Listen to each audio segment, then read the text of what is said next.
Emma Miller is a Scottish singer-songwriter whose ethereal, soulful blend of indie folk has captured the hearts of listeners across the globe. Hailing from just above the Highlands in beautiful Morayshire, Emma has built her career on crafting emotionally rich, atmospheric music with piercing vocals that seem to resonate deeply with her fans. As a full-time independent musician, Emma has navigated her career within an ever-changing music industry over the last several years, self-releasing her songs, building her own marketing campaigns, promoting her own shows, and collaborating with her peers along the way.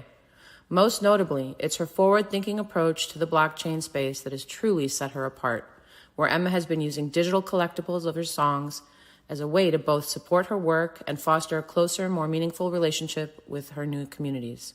She's seen success in the form of 5 sold-out collections, including the first BBC radio play of a music NFT, the launch of her song, In the Smoke, on the music platform sound.xyz, which sold out in a remarkable 30 seconds, and raising more than $3,000 for the Hawaii Strong Foundation on her first charity single in collaboration with a hip-hop legend, Eli.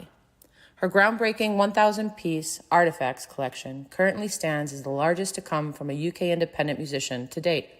It remains a cornerstone of her legacy as a musician in the Web3 space and continues to unlock perks for her holders along the way. In August of this year, Emma hosted her first community event in the northeast of Scotland, where she saw 23 of her top collectors fly in from around the world, including Hawaii, California, Germany, Romania, and the Netherlands. They joined her for a curated weekend of music, whiskey, beach walks, and more. Miller is premiering the mini-documentary of this special weekend along with an exclusive commemorative NFT for attendees on poly1.io later this month. To celebrate the arrival of the Artifacts EP on streaming platforms on October 23rd, Emma is launching the limited editions pressing of her first vinyl record for her Artifacts NFT community. Check her website and Discord to verify if your NFT qualifies for a gifted record and sign up to her mailing list for the latest news on her projects and drops. Welcome to the season finale of The Music Train, Emma Miller. And we're here. I can't believe it. Hello, Emma. How are you? Good to see you. Good to see you. I'm good. It's always such a strange thing sitting and like listening to things about yourself. Like, oh God, it's uncomfortable.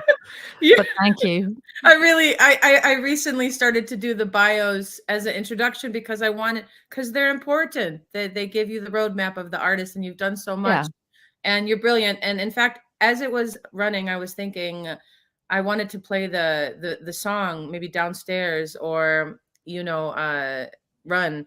But then I thought, no, I agreed that I was going to play this promo because you're amazing. Tell us how you got into music, Emma. How did you, how was your, okay, so I'll ask the question I ask everybody. Oh, before we get started, thank you everybody for tuning in. This is The Music Train. I'm Bessie Mink. This is my amazing guest, Emma Miller. We're really excited to be here today for the season finale of The Music Train. And thank you so much to all the viewers on X, LinkedIn, Facebook, YouTube, and shout out to StreamYard. Also, shout out to Mr. BK Han, my partner out in Singapore. Thank you so much for teaching me about Web3, NFTs, the marketplace, DeFi being the new frontier, and how we're on the edge with AI abilities like surmounting everywhere around us. In fact, AI-tainment Season 2 is coming around on October 20th, everybody. We're going to be launching our episode 1 with the amazing Robert Scoble, who is an AI genius, honestly. He's interviewed everybody. He's got 500,000 followers on AI, just alone on X. Anyway, we're here for The Music Train today. This is Emma Miller. What was your dream when you were a kid, Emma? Well, I'm from a small-ish town in the northeast of Scotland, so I feel like I should state that first because music was never a realistic option. Either your options were like pop star, which is like hard, don't relate, Right. and or kind of classical route of like going to conservatoire or like the kind of like royal colleges, as I've had too many painful piano lessons to think that I can hack that option. So I got into songwriting actually when I went to secondary school and had a lovely music teacher, as these things often are. It's like what that one person that encourages you to like, have you thought about reimagining Three Blind Mice and see how you can change the chords? And I was like, you can do that. And those tiny little seeds of like, oh, you can be the origin of where the music comes from rather than just like playing stuff. Oh. So that kind of started the songwriting. And then actually doing music now is like just a weird zigzag that probably shouldn't have happened. Oh, I have to say, I disagree. The zigzag is amazing, and it has seen you zigzag all over the world. I know that you were just, I believe, in London, and Mm. you're making a living doing your music. That's a dream come true. Did you, that hurdle? Was it difficult to navigate that hurdle where you thought, "Can I do this?" I mean, Mm. like and what kind of support did you have from your audience, or what was the beginning of you playing out live in venues in Scotland? Which, by the way, I want to visit your homeland, Yeah, and I hope to meet you in come person. Oh my goodness, I come know explore. probably would want to live there. I probably would want to live there. I'm not going to lie. But yes, please Yeah. tell us what the jump was for, because I'm a singer-songwriter and I've been pursuing music for a good amount of years, and I feel like we're music lifers. There's Mm. not another word for it. That's what we're always going to do. Yeah. No, that is the truth. So whether this is what I make my living from here until I die, I don't know, but I will always be doing music. So that's for Yes. sure. But it's still a struggle. Like I'm can call myself a fully independent musician just now. That's largely thanks to coming into the Web3 space over the last few years. But yeah, I performed a little bit around Scotland, but really just I went to Glasgow University. I studied French and comparative literature, did a whole full degree for 5 years, Wow. and graduated thinking I'll do like a post uni gap year where like maybe some working holidays. I did a ski season Mm. and traveled a bit around Europe and started playing some like voice memos of songs I had to a DJ I met in a youth hostel. Yes. And they were like, you should explore this more and go to like a songwriting course, which I didn't know existed. I didn't know there was like a songwriting school. And just as it happened in London, there was one of the first ever like serious songwriting courses that you could do like enroll as a student. So I just thought I would do a weird thing in my gap year and get my hobby to another level so that it would be more likely to stay with me as I went into the whiskey industry, which was probably the route Oh, I would have worked in, which is another story. yeah. I want to hear about that one too. Yeah. Wow. And I didn't get the, with the whiskey mention. I was like, Well, I can briefly, it's not a long story, but between summers at Glasgow University, I'd come back home and I would be a tour guide at Glenfiddich Whiskey Distillery. oh, nice. And then I kind of did more and more work with them. So that was like a kind of obvious route to go down, was to go into the whiskey industry that I'd spent like several summers in by that point. I've served a few Glenfiddich as a bartender, having waitress and bartended. So that is so rad. Okay, please Yeah. continue. Yeah. So that's the story. I came to London, I enrolled in this course, and you were plunged in like head first to writing 3 songs a week, different genres, different styles. Suddenly I had a peer group that I'd never had before. So all of these like other musicians and creators who were just as in love with this as I was. And it was the feedback. Once you got kind of comfortable with your class, you wanted to get that criticism. Like it felt like you'd missed out if someone was giving you wishy-washy feedback. So you had to grow like a good, not just a thick skin, but just an open mind and eagerness to grow. So I had this kind of growth in my songwriting and ended up staying and doing the full degree program that they just made. Amazing. And so graduated in a songwriting degree, Yes. which is a strange thing to have and not necessary. But as I said, it gave me that community and kind of skilled me up, I think, to do it in a more like serious level, and started self-releasing and things from there. I'm getting chills, like just hearing you talk. May we play one of these, Emma? Which one? Downstairs or Run? And is this from the Artifacts release on the 23rd? Yeah, they're both from Artifacts. Yes. Run comes out on the 23rd. You could play Run if you want, whichever you fancy. Let's do it. Here we go. I'm so excited. Thank you so much. Here we go. Emma Miller, Run.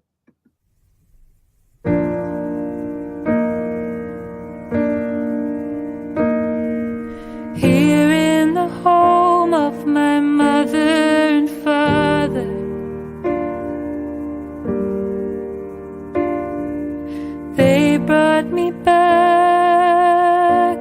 to the truth of the matter, that here on the hillside will always be a place for me to run.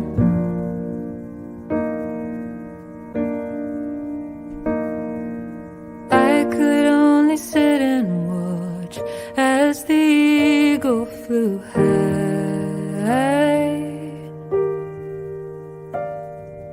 further and further away, up and up into the blue sky.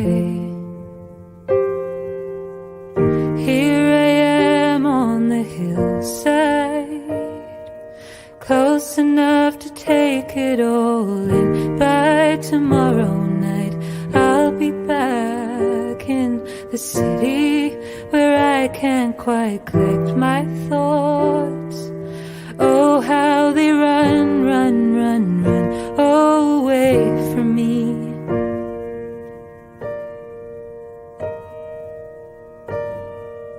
Down to the station I drive, myself all alone.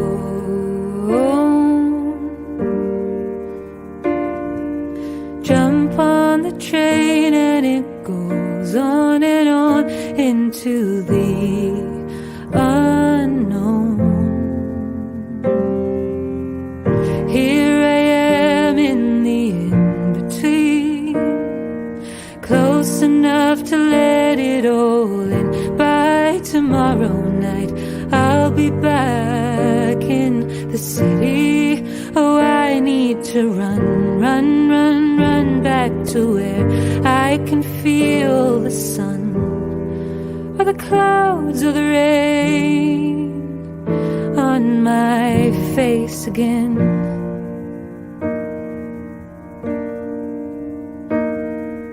Here in the home of my mother and father,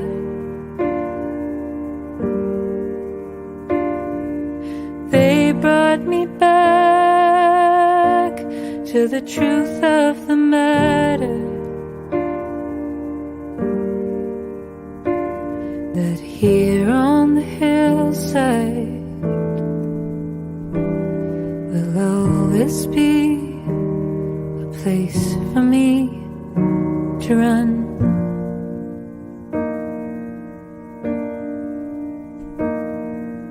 I could only sit and watch as the eagle flew high.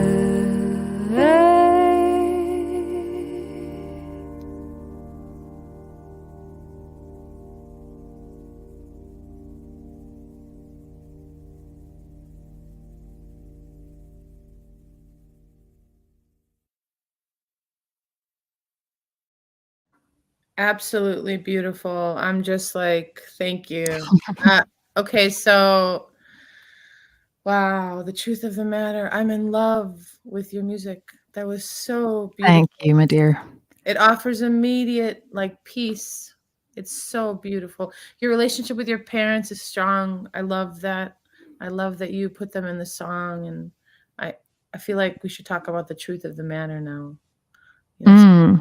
That's a very Yeah, it's what I think all of us can lose sight of when you get caught up in just the social bullshit of having to tick boxes, or thinking that you're meant to be in a certain place at a certain age, or have achieved X, Y, and Z. And like, I came out of London after 5 years, having not really made a living from music, always working part-time jobs, not kind of, and also not being consistent with my releases. Like, you got to play the game. You got to like lean into the system a little bit, I think. And really, like, throughout doing music, I couldn't have done it without the support of my family, and like across the board, emotional, financial, like so many ways that they've like kind of come through. And so I came back to Scotland to just find my feet again and get out of the headspace that I'd started kind of gravitating towards in London. and it was just as we went into the lovely pandemic times and lockdowns.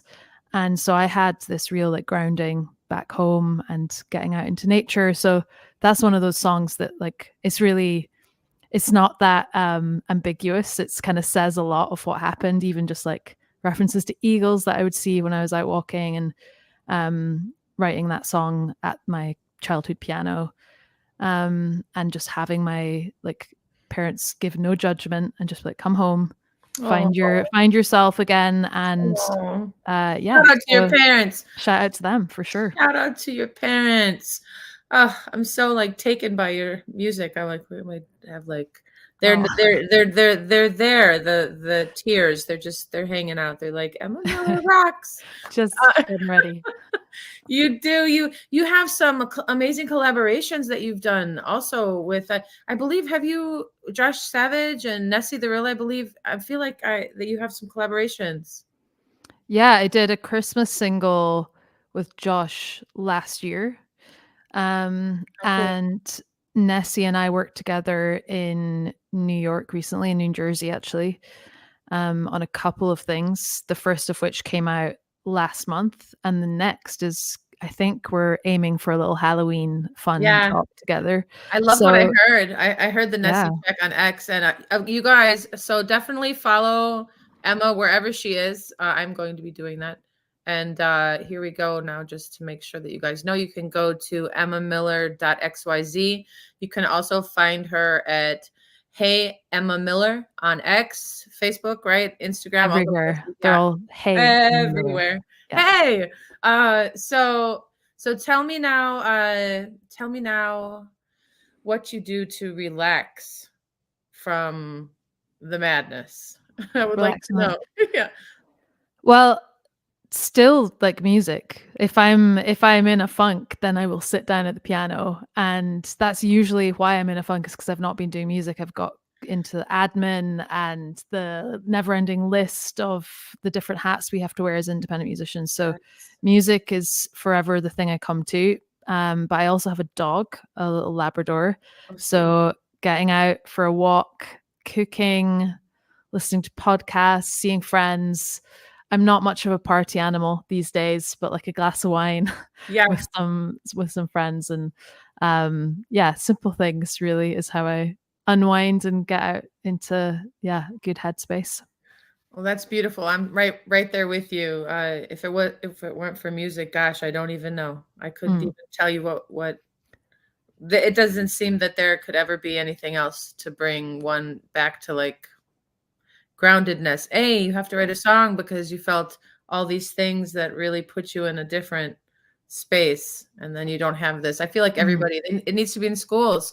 Songwriting, you mentioned as a major, as a a degree. Honestly, I feel that it should be in schools, that you know how to put your words to music, and that you should write a song and make your feelings known. For sure, the arts in general are so neglected in education, and I don't think people quite understand how profound an effect it has on young people, whether like not even discussing making a career out of the arts, but something that you can take through your life that doesn't measure your worth. It doesn't measure like how successful your job is. It's just for the sheer joy and flow of it. Like that's why we should be doing the arts, and that's why we should be teaching our children how to connect in that way. Absolutely. You mentioned a teacher that you had, that mentioned going into songwriting.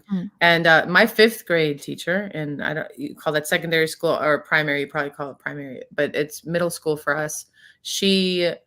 Ms. Callahan, I'll never forget. She played you probably know, I Believe the Children Are Our Future, Whitney Houston.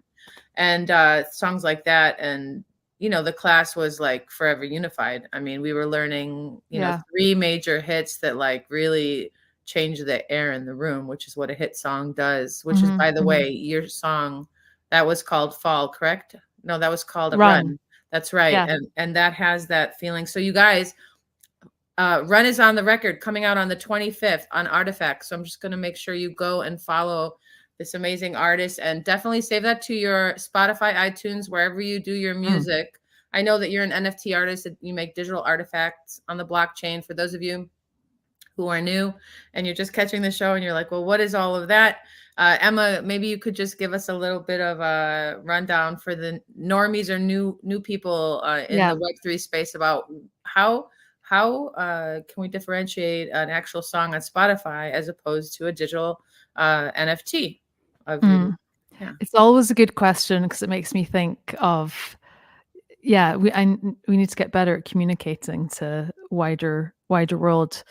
But what the blockchain's done for my music is give it that provenance, which sounds like a really broad word, but it's important because it doesn't have that on streaming. Like you can, you've got no proof of people play it with a subscription as many times as they want, and it's people artists aren't getting we don't get rewarded, we don't get paid for that, so that's a big part of it.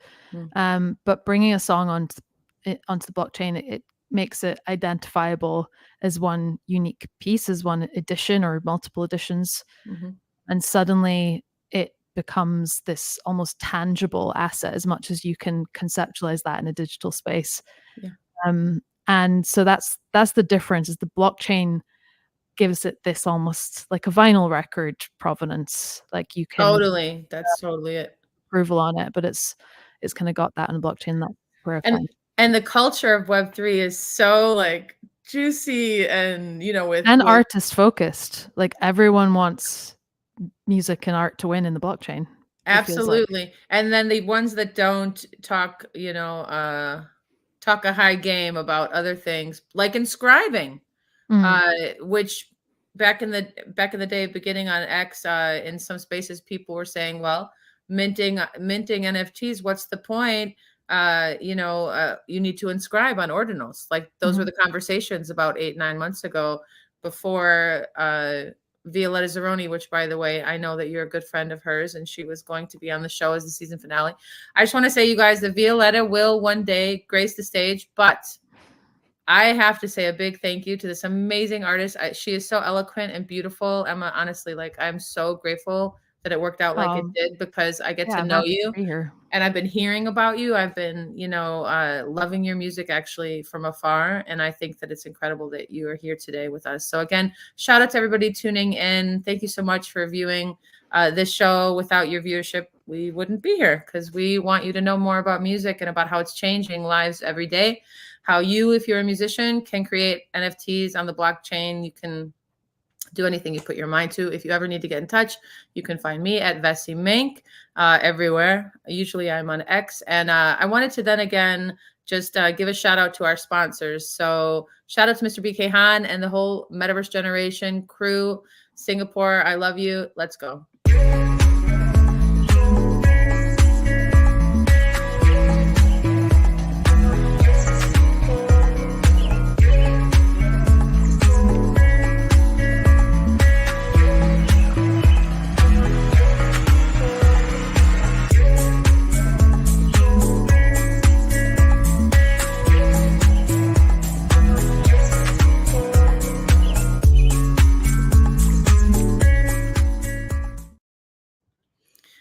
All right. So I don't know if you have your instrument nearby. I'm looking, is she in her studio? Or are we going to get a live song? We didn't even talk about this. Now I'm putting you on the spot. I know. I don't know if you are, because you're next to my Nord keyboard, which isn't plugged in.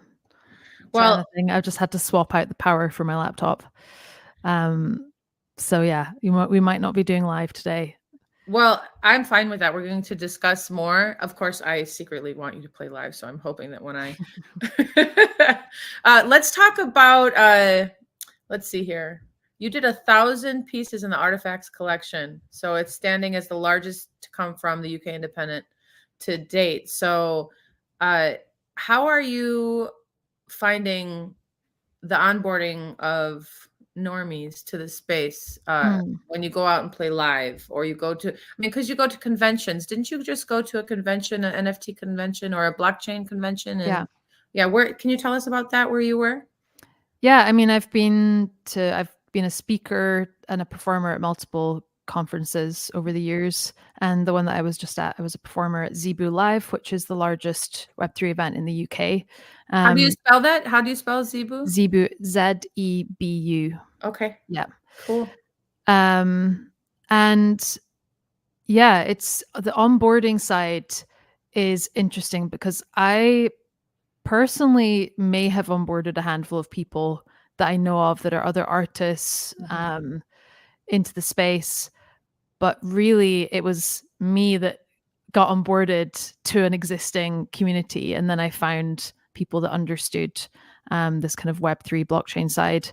And onboarding, I think, is still a real barrier and a real challenge. Anytime I speak to normies, as we call them, there's such a chasm of knowledge that is missing between both of us of how to take away the jargon that we don't even think about being jargon anymore. Like we talk about Web3 and they're like, what are you talking about? Yeah, totally. And that's just a basic thing. Or so there's a big chasm. But going to something like a conference where you can network with a lot of people, I do find that inspiring. I get kind of challenged on what I'm doing and maybe how I could be doing things differently and using different tools, whether that's like finding communities on Telegram or coming off of different platforms. Okay, there are people out there that are interested, and there are other platforms maybe that you can leverage to find communities that have done that first level of curiosity that you need. I think you do need a bit of curiosity. And maybe a bit of rebellion within you actually to come over and explore decentralization as a concept. Because a lot of people, I was just going to say, a lot of people are, I know, fearful of blockchain and crypto. And I just find it so empowering that I ever had the chance to learn about it. And that ultimately it's a receipt that's made on the blockchain, a series of numbers. You mint a song, however it is that you do it, whether it's on OpenSea, which used to be the biggest NFT marketplace. I'm not sure that it is anymore. Do you know? I actually need to do some research, but OpenSea was a beautiful way to go until everyone was arguing about how bad they were because they didn't have communication on top. But when you grow so exponentially, I suppose having a management of your sales is important. I'm not sure every company does that. Have you ever thought about starting your own company, or do you have your own company? I mean, I'm a self-employed musician, so I've got as far as that. Yeah. And just with the likes of Artifacts, that wasn't launched on OpenSea, that was launched on a private smart contract. So I kind of have moved around doing as many things in a sovereign way as possible. But my own company, we may explore. Yeah. I know like other artists that go that route. Violetta was having a space the other day. You were co-hosting the space, but I believe that she was just, somebody had said the NFT network, or there really does need to be like a music NFT, like council. I don't know. I feel like each artist though kind of has their own council, and those are their holders, which they're in contact with in a very personal way. When you sell a digital work of art, you really do, as a musician, get to talk to your fans. You know who they are. You know how much they dig you and what you do, and it's just it just keeps getting better. It seems to be. I mean, Violetta, what do you think about the news of Violetta with the Bitcoin? One song, one Bitcoin. Could you tell everybody what happened there? You guys, you don't even know what happened. And I actually could just say that, of course, music is that valuable. Of course, it could be used as a currency and should be. What do you think about that? I think so. Violetta Zeroni last week, even, it's not very long ago, in October, sold one of her songs as an ordinal, which is kind of a Bitcoin NFT, if I can put it bluntly. And it sold in an auction on Magic Eden for pretty much one BTC, one Bitcoin, which is roughly $60,000, $65,000, I think, at the moment. Which has never been done before with music selling for like that significant amount. And I do think it's extraordinary. I think it takes someone like Violetta to have reached that point in the space, and I know she's got plans to go way beyond that. But whether you think it's a realistic model for all musicians is one thing. It isn't. I don't believe it is a realistic model to everyone sell a 60 grand song. I She's certainly don't have the income to start purchasing songs that way, but where it does take us is into that fine art space, which is really exciting, which music has never been able to be viewed in that way, where you've got collectors, where you've got the vinyl market, and maybe things like John Lennon lyric or little like scribbles that could go for millions at Sotheby's. But with the blockchain provenance, suddenly this asset can enter that class and enter those upper echelons. And that's what Violetta has done. That's what I think is extremely exciting, that maybe those 1% of musicians could start creating those brands, creating those roadmaps to take maybe some of their music or all of their music to that point, which is exciting. Yeah, you have such a great way of expressing yourself and actually putting all the pieces together, Emma. I just am so delighted again to have you here today. I think that what that also did was show artists in a simpler terms that they could, exactly like you said, put out their music in this way and have the ability to keep making additions and collections and growing exponentially. Are you able to tell us who your favorite platform is to use for you? I mean, you mentioned your own smart contracts, so you know how to write a contract, you know how to do all that. That's like, I employed a developer, so I worked with a developer known as Wazy in the space. Oh, nice. His name is Robin, and he went through a phase of doing lots of smart contracts for musicians within the kind of group that came up last year. There's like 5 or 6 musicians that he worked with. Yeah. So that was a great moment for me to kind of Yay. make use of Robin. But there are independent platforms like Manifold is just a tool. It's not even a platform that you can need to have an affiliation with. It just gives you that independence of having your own smart contracts. I did come onto the likes of Sound.xyz in the early days, but I know they're kind of changing direction at the moment. And then there's so many different blockchains. So I've mainly used Ethereum blockchain, but there's all these different communities and different blockchains like Solana, or like there's hundreds, if not thousands. So that's when you could discover other platforms that maybe I'm not so familiar with. Well, you're educating me. Definitely. There's a lot I don't know that you're sharing, and I've been in the space a while, creating my own music NFTs. I need to hear another one of your songs. I kind of, I wanted to save it for the end, but Emma, what do you think? I've got to play Downstairs for them. This is again, you all listening to Emma Miller here on season 6, finale of The Music Train. She has Artifacts coming out on the 23rd, correct? The 23rd of October. Save it on all of your digital music platforms. It's also obviously an NFT, correct? And it's going to be on vinyl too, correct? Amazing. You're amazing. Okay, this is called Run. Downstairs. Is there anything you'd like to say to preface this one? I mean, all of these songs were written a while ago. Downstairs was written about 5 years ago when I was at a complete crossroads with my music. It's a song about being in limbo and not really knowing if you should have the optimism to go up, or if going back or retreating also comes with its pros and cons. So that's the essence of the song, I think. I have a deep sigh there as you're expressing yourself. I completely get it. All right, let's go. Here we go. Emma Miller, Downstairs.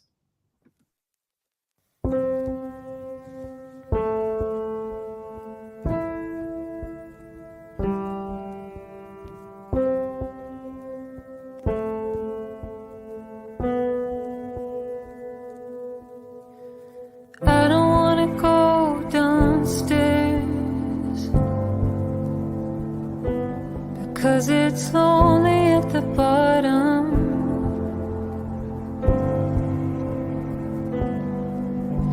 And I don't wanna climb that high.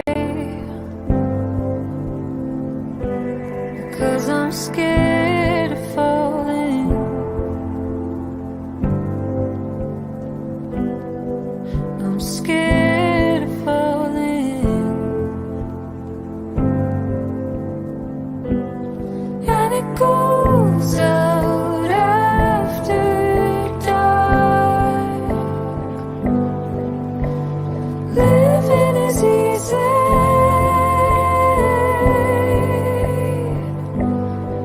and I've wasted all this time, and the dreaming is easy.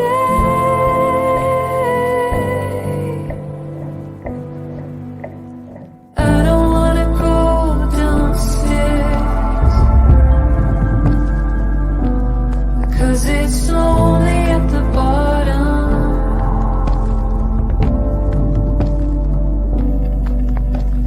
I don't wanna climb that high, 'cause I'm scared of falling. Yes, I'm scared of falling.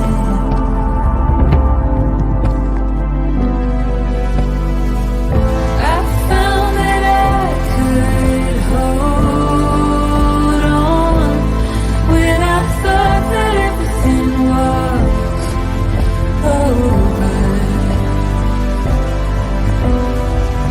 I found that I could be strong when I thought that everything was closing.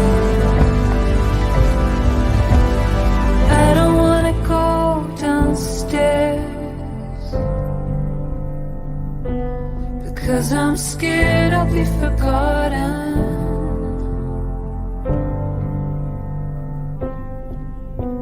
And I don't wanna climb that high, because I'm scared I'll lose myself.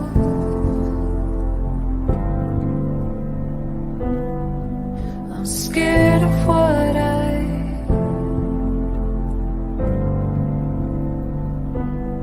I don't wanna go downstairs, downstairs, go downstairs.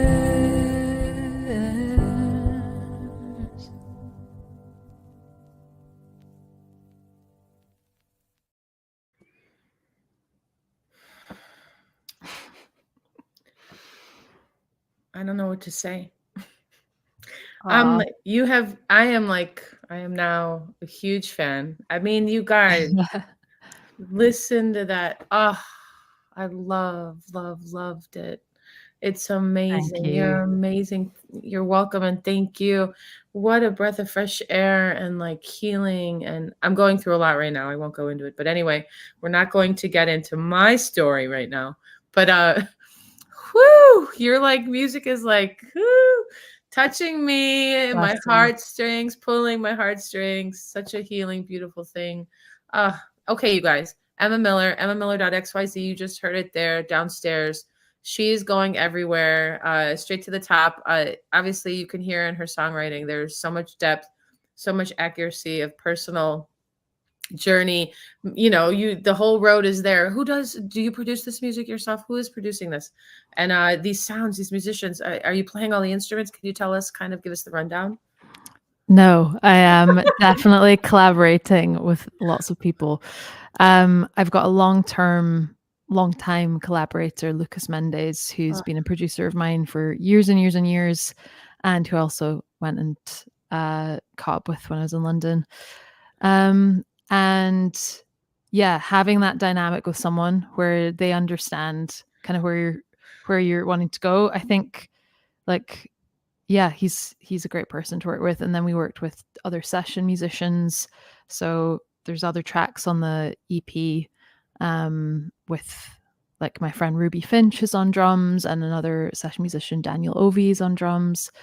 And Lucas is a multi-instrumentalist, so he's doing other things. My love is harmonies and layering vocals and doing the arrangement, and obviously the piano and the all of that side. Yeah, so it's a collaboration for sure. You build the ship though, because and then I can hear though you built the ship. And then the gentleman you mentioned, say his name, Lucas Mendes. Woo! Yeah. Such a wonderful partnership there. My goodness. And of course you You probably get who do you get? Who do people usually think that you remind them of, or do they say? I'm never sure. I get a mix. Who have I been getting? Well, if personally, if I could say a little bit of Sarah McLachlan, who I Okay, love it. grew up listening to, Sinead O'Connor, of course, one of my all-time favorites, Oh wow. and then Emma Miller. You have your own ingredient there of absolutely unique you. I just want to like hear the songs again, like both of them. In fact, do you have your guitar? I'm just kidding. I know don't play guitar. If I played guitar, like that's something, especially during all those conferences, I curse being a Here, piano player. let me pass you my so the reason so I don't let me tell you a little bit about the show, because I don't know if you know, Music Train started as a show on an app called Connect Club. Are you familiar with Connect Club? Mm-mm. So it's no longer it was an app where you could basically, on X, on the old Twitter, you know, X, Twitter, whatever, you could click your PFP, your profile picture, and decide to go on video. And this app had that ability to move around the screen. It created skins of like a living room vibe or whatever, and you could be meeting you just don't know who. And so BK and I started a show called Music Train there, where we don't know who is going to be arriving from wherever in the world. In these little intimate settings, people would launch their NFT projects on the app. They built like beautiful, you know, visually elegant spaces, and it was just absolutely amazing. Anyway, the point is he said, "Hey, Bessie, why don't you write a song with a couple words from our audience?" And this is how he created the show, which now we're in season 6. So that first show only exists as NFTs, because I would ask the guests for a word or two. I would write the song in real time as I'm recording on my Pro Tools. And then I would send, after I did a little bit of editing, I would send it to BK, and he would essentially mint an NFT on OpenSea of it. So season 1 is only NFTs of those songs. So we have to write a song right now. So I have my guitar, and I'm going to just need a couple words or a thought from you, even though I think just from your music, I could probably just like write a song for you right now. But so yes, Emma, it has come to the time on Music Train to write a song for you. So I just need a word or two or a sentiment, and then I'm going to do it. Oh, I mean, a word that was coming to mind is vision. Okay. But I don't know if you need more than that.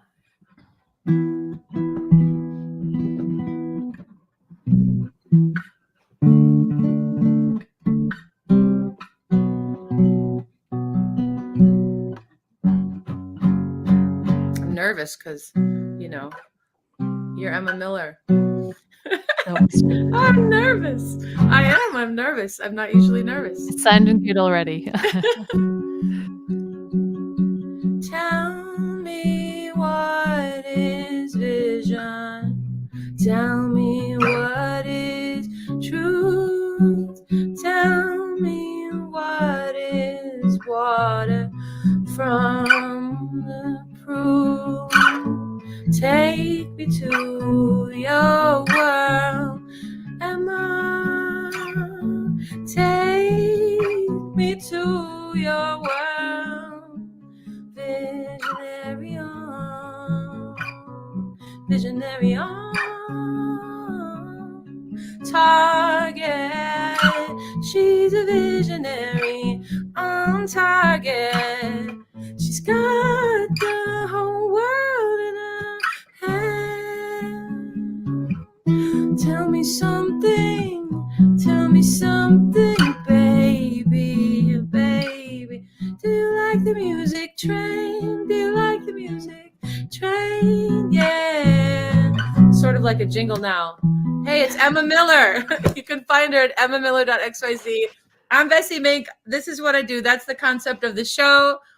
That's amazing. That takes such balls to do that. I'm impressed. Thank you. As my sister would say, ovaries. Ovaries. I thought as soon as I was like, but she's gonna want me. My own sister, I have to give her a big heads up, because my first band was with my sister, and when people would say that, she'd say ovaries. So now, ever since I was a little kid, I do it too. But we had a band together. It was Ancha's band called Just Blame Eve, which I'm sure you understand the sentiment there, because why would you blame anybody else? You can just blame Eve. And in fact, I was in her band, and she's, you know, to me, one of the greatest singers and songwriters out there, even though she's not pursuing music anymore. But there was one song she wrote called If I Were Eve, and the opening lyric is, if I were Eve, I would have eaten that apple by myself. Adam would have seen he'd get in much bigger trouble by himself.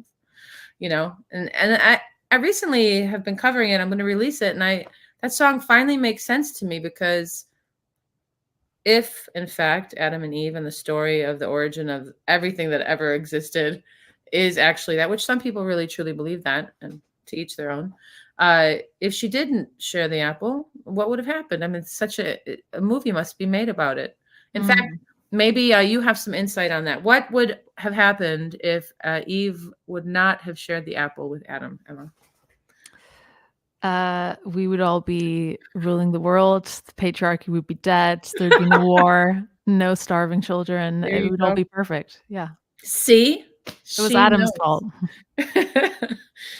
Oh, okay. That is you guys, don't be mad. Don't be mad now. Everybody has their own opinion, and that's what's glorious about being in the world, being an individual, being a blockchain artist, being a Web3 musician, knowing about cryptocurrencies and the way that you can utilize and leverage your music and your art, and ultimately even your family tree you could put on the blockchain. You could put your family tree, make 1,000 editions of it, and make sure everyone in your family has it. I don't know how many people have their own family trees as a digital asset, but that would be pretty cool. Imagine how much truth could continue to be, truth, you meant it on the blockchain. There's the story. It has an image, and then in the description, this is how it came to be. And if everybody actually shared that, there would be no information that, you couldn't find that would not be able to be confirmed on the blockchain, because when you mint the actual piece of art or the work, whatever it is, the date, the time, and it can't be corrupted. So that's what we love about it, right? Because it's like a moment in time that was, creation. You have a timestamp on it. So what kind of advice do you have for aspiring, young or older, it doesn't matter, people who really are ready to take music and, like we had talked about, the healing measure of it, really decide that this is going to be something I'm going to put my time into? And what would you advise? How should they start? It depends if you mean doing music for doing music or doing music to make a living, because they're kind of two different things. I'd like both, only because I know some of our viewers, I sing a lot in space and stuff, and I find that people are very much needing a song. We even spoke about that, and I actually, they share their thoughts so eloquently, like poetry. Sometimes that is a song. I think if people only knew that all they have to do is, so for the newbies who want to get into it, and then also for the people who have been doing it for a while and haven't followed an exact, because you did mention a system. I can put myself in that bracket. I don't really have a system. And I've been at the music for a long time, and perhaps that's, sure sign to see whatever I've done in my musical career, why it's turned out how it has. But I want to know from your perspective for new people, and then also for people like me, what are the easiest 3 steps, I guess, to start really getting more viewership? A 3-step plan. Yeah. What I've learned in the last several years is how important human connection is at the end of all of this. And you can dream of the numbers, you can dream of I want this many monthly listeners on Spotify or wherever it is, or this many likes, and it really just doesn't mean anything if you don't know at least some of the people behind those listens, or they don't follow through and come to a show or buy merch, buy vinyl. And it's not just about transaction, it's about that depth of kind of relationship building within your community. So I would take much more care of your day-to-day interactions and value that one person that comes through and says I love what you're doing, I believe in you, or I love this song. And don't brush it aside, take that on board and nurture those little relationships in a natural way. You don't need to be going out for dinner with everyone that tells you that they like your song. And that I see longevity in grassroots movements so much more than a kind of hype. After the pandemic, like there was lots of TikTok artists that got signed and who are now subsequently getting dropped from lots of labels because there hasn't been that, like they've been trying to get the like viral hit after viral hit. And this is not on the artists. It's some incredibly talented artists. It's but not sustainable, right? It's not sustainable. And you kind of don't get to build your legacy of your fans. So my kind of advice is always to, get like open mics are still a thing. Like get to open mics, put your songs out there. If you do want to actually grow an audience, you have to have a different hat on. You have to be tactical. Don't throw a song out on streaming and think that it's magically going to get picked up by playlists. As many people know, there's like about 100,000 songs a day released on streaming. So I've always done like DIY PR and had strategies, and that's when you can like use social media as your friend and lean into it and do something, and at least whether it works out or not, get into that habit so that you get a learning curve with every release, whether it's a, oh God, I wish I'd done that differently learning curve or not. At least you've done the thing. Done is better than perfect. That's a song. I like that. Done is better than perfect. Done is better than I'm saying that to myself because I can be a huge procrastinator. Just getting anywhere where there's more of a connection. Like I definitely find that doing spaces on Twitter, and that was a big weight off my shoulders of trying to like package myself into some kind of highlights reel on Instagram. I felt like I could turn up on an audio platform that Spaces provided and just speak and be myself. And I was like, hey, this is connecting. So my mission is to try and find more moments like that. And like this, actually, like this is like Vessi, what you're giving me is a great way to do that. I just have to switch on the camera, like, cool. Yeah, let's go. I love talking to you, Emma. We should consider, I don't know, maybe you in the future would like to do just more talking about just the industry. I really actually think it's so important to even bringing people on, learning their stories. Where did they come from? Why did they get here at this time? So for the newbies, that was really great information you gave. I'm definitely taking note. I love X Spaces because you guys, you can basically turn on your microphone and start reading a book, your favorite one. People will come and say, oh, what are they reading? Or you could talk about some serious subject matter, or it could be comedy, it could be music. Just do your thing. Don't be afraid to share. That's my thing. The sharing part is because then we get like kind of like, well, because there's trigger responses even in person, obviously more so, because when you're in X Spaces, nobody can, you don't have to let anybody up on that. You could say you're doing a concert, a pop-up concert, and then you put the title and then people will come and you do your thing. So you don't even actually, I don't know if I feel disconnected. Do you ever feel disconnected from your audience on Audio Spaces? I feel like it's a pretty amazing paradigm to actually, Yeah, I think because you can have the people come up on stage and have a conversation. Yeah. Where I'd feel more disconnected, but that I was just thinking about, if somebody didn't feel comfortable on X or Twitter, you can do all this on other platforms. Like you could be going live on Instagram and being like, I think we always find excuses not to be vulnerable and put ourselves out there. What if there's only one person listening or watching? It's like, yeah, well, what if? Like, are you still gonna, or if there's 100 people one day, like you kind of need to show up. And speaking of which, with regards to contests, you've done some contests. Didn't you do the Vibes Web3 music contest? I feel like you didn't do that one. Well, let's give. Well, maybe you'll not. Yeah. Maybe you'll consider. They're still going on the Hives blockchain. They're an amazing platform. Every month, Fondue, Violetta, Lussie, we're out in Split, Croatia, playing on the beach with this amazing festival. But I put a few submissions in, won some money, which was cool. Let's give them a little shout out right here. Wow. Let's go Vibes.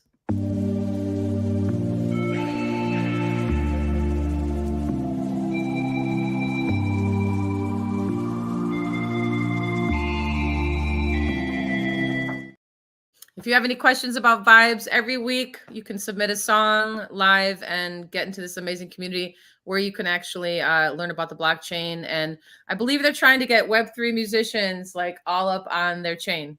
So you should definitely submit a song. Oh my goodness. I know that I would vote for you. They're an amazing team, Maritza and Lord Butterfly. Shout out to you. And also, you guys, again, the listeners, we're coming to a close here. I just want to thank you. We want to thank you for tuning in today. This has been a beautiful episode with the amazing singer-songwriter from, I want to say the name of where you were born. Can you, Morayshire? Morayshire, yeah. Morayshire. Okay. Elgin, yeah. Okay. And I need to get on a plane like right now and get there because I just have always had a Scotland urge. I don't know why. I've just always wanted to go there. I will encourage the Scotland urge. And if I was to move my family there, how difficult would that be? I don't know. How big is your family? 6 of us. There's 6 of us. It would probably be challenging, but yeah, you'd be welcomed. I'm going to need a sold out NFT collection, guys. But where can we get your NFTs? I mean, I have a few smaller NFTs on sound.xyz. I started bringing some back catalog there. A lot of my collections are like sold out, so I kind of enjoyed having things there. So you do have a few. You have a few on sound.xyz right now. Yeah, so my recent one being with Nessie. Awesome. Was my first hip hop collab, and yeah, there's vinyl is on the way. I'm excited. It'll be fun too. And what was so to close the show today, I wanted to play one of our guests' music because she is amazing. Susie Williams out of Los Angeles was a guest. We at one time were in an a cappella trio together. I lived in LA for 10 years. I don't know if you knew that, but it's called The Great Secret. I love to always shine this song on to everybody. And Hafiz is a poet, so she's bringing into musical coordination poetry from Hafiz. And would you like to share anything before we say goodbye for today? I don't want to say goodbye to you, by the way. I'm like, I like this person. This is a great afternoon. Come over for tea. I'm in Chicago, so if you ever come this way, I'll look you up, Bessie. Yes, please do. And so here we go, guys. Thanks again for tuning in. Emma, thank you so much. Thank you. Here we go. We'll see you on the 23rd for your record release of Artifacts. Love the title. And I love you. Thank you so much. Love you. Bye.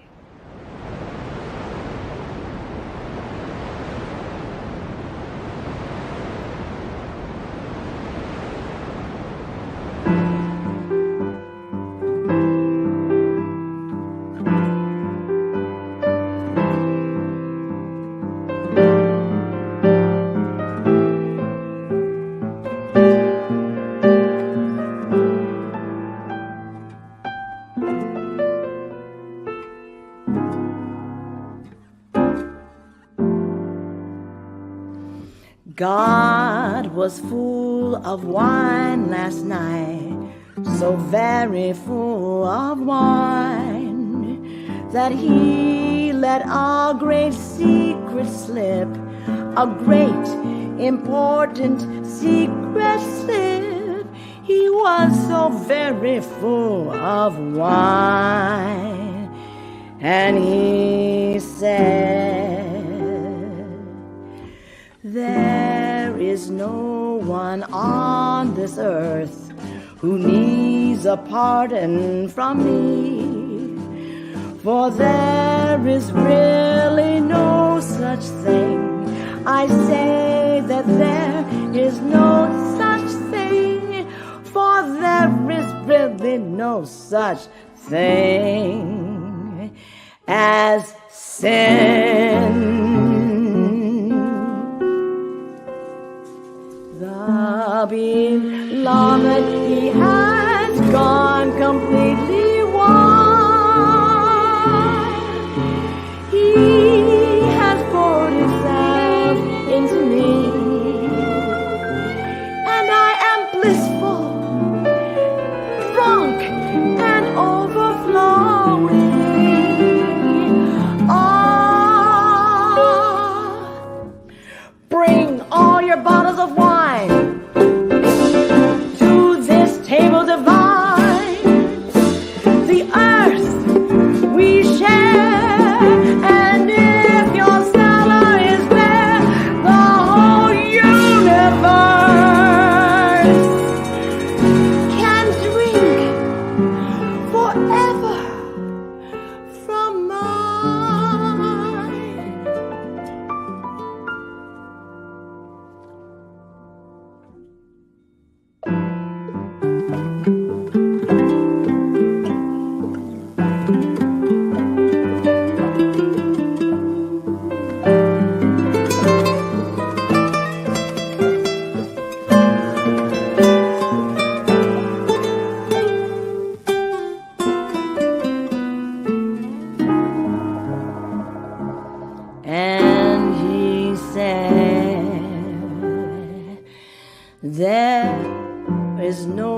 one on this earth who needs a pardon from me. For there is really no such thing. I said that there is no such thing. For there is really no such thing as sin.